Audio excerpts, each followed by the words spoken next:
Assalamualaikum warahmatullahi wabarakatuh. Terima kasih udah klik channel ini. Dan juga jangan lupa untuk like, subscribe dan share ya. Jadi di sini saya mau bahas tentang binomo yang sedang ngetrend ya sekarang ya. Sebenarnya binomo itu apa sih? Jadi binomo adalah sebuah platform trading saham dan mata uang asing yang dilakukan oleh broker yang menggunakan sistem binary option. Nah, lewat sebuah iklan yang menampilkan pria bernama Budi Setiawan, itu pernah ada kan di iklan-iklan tuh ya, yang mengaku bisa menghasilkan $1.000 dari rumah pada 2019. Platform tersebut langsung viral di kalangan netizen. Sempat menggoda banyak orang. Sosok asli pria dalam iklan tersebut akhirnya terbongkar dan membuat banyak orang mulai mempertanyakan tentang kebenaran janji-janji binomo. Nah, binomo sekarang itu dicekal oleh pemerintah. Kenapa sih? Jadi binomo itu beroperasi sejak tahun 2014. Binomo adalah website yang dibuat oleh Tiburon Corporation Limit yang berbasis Seiko. Sedangkan pria yang ditampilkan dalam iklan bukanlah seorang trader sungguhan, melainkan mantan drummer bernama Joshua Putra yang dibayar sebagai model pada bulan Mei tahun 2019. Setelah proses pengajuan dari BPPT, Badan Arbitrase Perdagangan Berjangka Komoditi, oleh Kementerian Komunikasi dan Informatika, dua situs resmi binomo yakni binomo.com dan binomo.net diblokir oleh pemerintah. Kenapa diblokir pemerintah? Nah, jadi pemerintah mempunyai alasan. Ada beberapa alasan mengapa pemerintah melakukan penutupan. Yang pertama, tidak memiliki izin operasional. Dan yang kedua, menawarkan keuntungan yang tidak wajar. Yang ketiga, iklan yang manipulatif. 4, berkali-kali kembali meski sudah diblokir. Nah, jadi ternyata si binomo ini belum punya izin ya. Nah, pemerintah makanya mencekal itu demi melindungi para investor di tanah air. Pemerintah secara rutin melakukan penyisiran untuk menemukan situs-situs menawarkan produk investasi tanpa izin karena dikhawatirkan akan merugikan masyarakat. Salah satunya adalah situs binomo. Nah, sekarang menawarkan keuntungan yang tidak wajar. Ya, disebut keuntungan tidak wajar, iya juga sih ya kalau untuk saham gitu.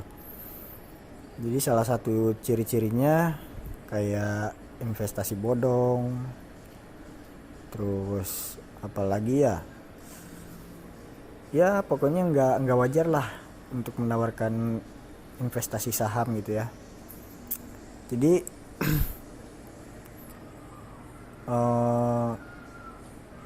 makanya pemerintah mencekal itu ya memang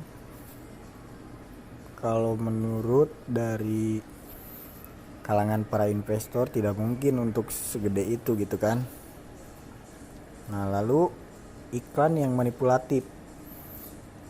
Waktu pertama kali merambah melalui iklan YouTube, materi promosinya dinilai sangat manipulatif.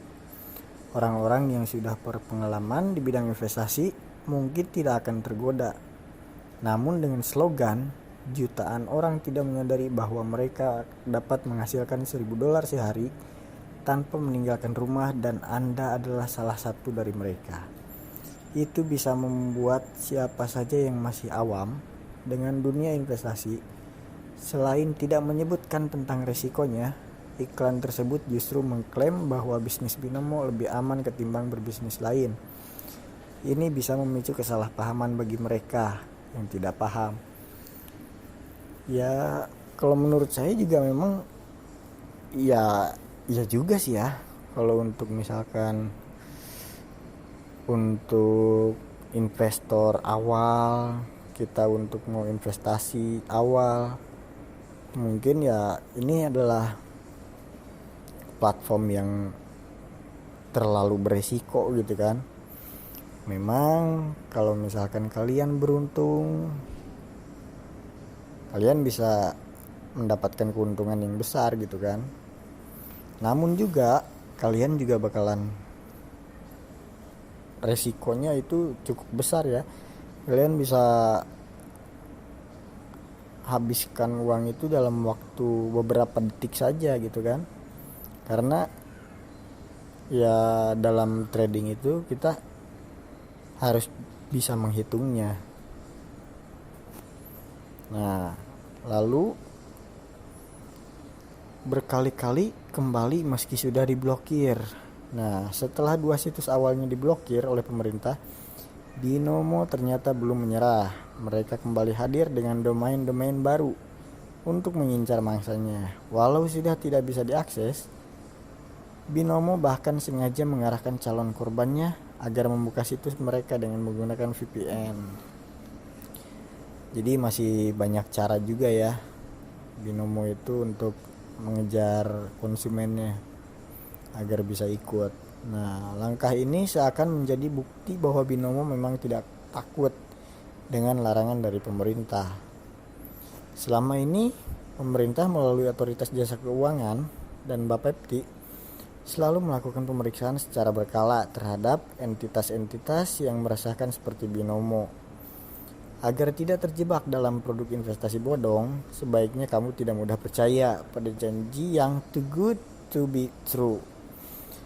Hindari membeli produk investasi atau mempercayakan uang Anda pada broker komoditas maupun mata uang asing yang tidak berizin. Nah, jadi bagi kamu yang ingin mencoba platform Binomo, sebaiknya kalian coba cari-cari dulu ya. Cari-cari tahu gimana cara menghitungnya. Memang ada cara banyak ya YouTuber sekarang yang ngasih tahu untuk kita untuk menebak gitu kan. Menebak apakah ini akan naik ataukah bakalan turun, itu mungkin karena ada sinyal-sinyalnya ya. Nanti juga saya di next saya akan bahas ya tentang naik turun diagram grafiknya ya. Ya, cukup sekian. Jangan lupa untuk like, subscribe dan share ya. Kalian juga boleh komen di bawah ini apabila saya ada yang kurang atau kalian ingin menambahkan gitu kan. Kalian boleh komentar di bawah. Oke, terima kasih. Assalamualaikum warahmatullahi wabarakatuh.